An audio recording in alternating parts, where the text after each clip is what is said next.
আমাদের যেহেতু এখন খামার পরিপূর্ণ হয় নাই, ধীরে ধীরে শুরু করতেছি অভিজ্ঞতার জন্য, সেহেতু প্রথম একটা ছাগল, যেহেতু আমার বাড়িতে অনেকগুলো ছাগল আছে, 3-4টা 5টার মতো, অনেক, তার মানে আমাদের আরেকটি ছাগল লাগবে যেটা হবে একটু ক্রস জাতের, ভালো জাতের, তার যেন বাচ্চা 3 মাসের মধ্যে অনেক বড় হয়, সেরকম ভালো জাতের বাচ্চার জন্য আমরা আজকে যাব বেতগাড়ির হাট।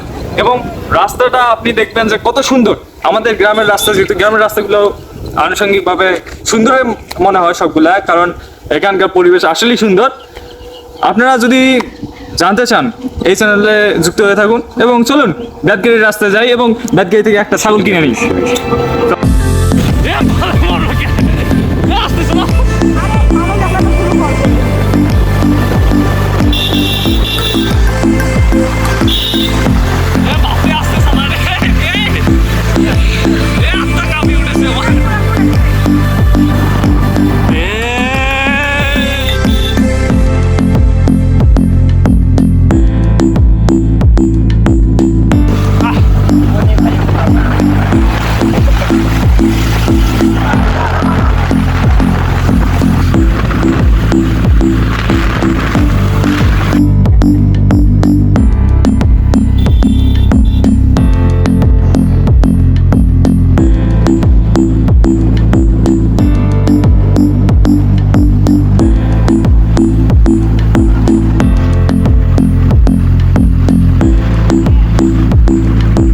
আজকে হাটটি জাঁকজমকপূর্ণ ছিল এবং সেখানে অনেক ছাগল এসেছে, গরু এসেছে।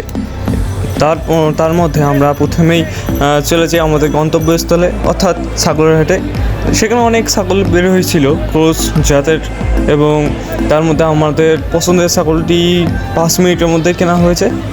যদিও দামটি একটু বেশি পড়েছে, আমার একটা বাদামি ছাগল ছিল এরকম, সেরকম জাতের আমি আর একটা ছাগল নিয়েছি পছন্দ করে। এবং সেই সাথে আবহাওয়া অনেক দূর খারাপ হয়েছিল, বৃষ্টি আসার সম্ভাবনা ছিল, কিন্তু আলহামদুলিল্লাহ বৃষ্টিটা আসে নাই।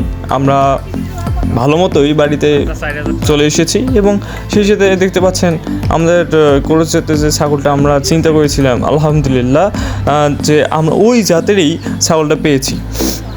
এবং আবহাওয়া দেখতেই পাচ্ছেন যে কতটা মেঘাচ্ছন্ন ছিল, কিন্তু ভাগ্যক্রমে আমরা ভালো মতোভাবেই বাড়িতে ফিরে এসেছি। এবং সেই সাথে দেখতে পাচ্ছেন আকাশ কত কালো, কিন্তু সেদিন বৃষ্টিটা হয়নি।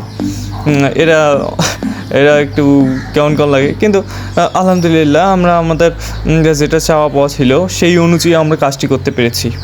ধন্যবাদ। আসসালামু আলাইকুম।